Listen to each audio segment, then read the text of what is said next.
ఇప్పుడేంద్ర వార్త 5వ రోజు విచారణలో ఎమ్మెల్సీ కవిత 192 కోట్లు ప్రశ్నల వర్షం అంటూ వార్తలు అయితే వస్తున్నాయండి.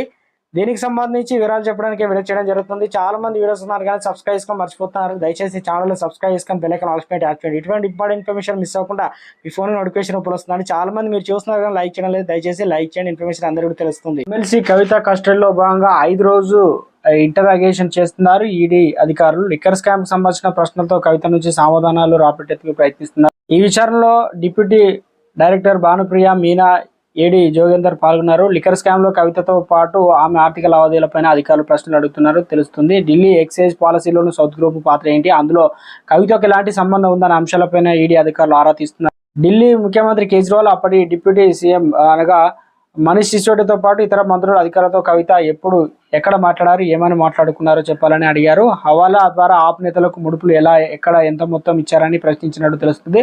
లిక్కర్ స్కామ్ కవిత పాత్ర తమ దగ్గర పూర్తి ఆధారాలు ఉన్నాయంటూ ఈడీ అధికారులు, మీరు ఏం చేశారో మీ పాత్ర ఏంటో మీరే ఒప్పుకుంటే సరే, లేకపోతే తామే అన్ని ఆధారాలు చూపించి ఒప్పిస్తామని కవితతో చెప్పినట్లు సమాచారం.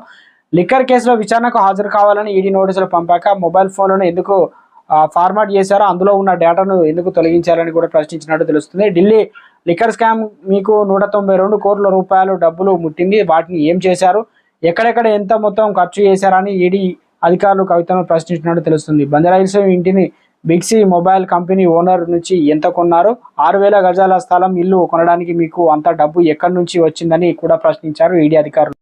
ఒకవేళ కోర్టు కనుక ఆయన్ను కస్టడీకి ఇస్తే, అనగా కేజ్రీవాల్ కవితను ఇద్దరిని కలిసి విచారించే అవకాశం ఉందని చెప్తున్నారు. మరోవైపు మొత్తం ఆమ్ ఆద్మీ పార్టీ ఢిల్లీ లిక్కర్ స్కామ్ కేసులో నిందితులను జాబితాలో చేర్చనుంది ఈడీ.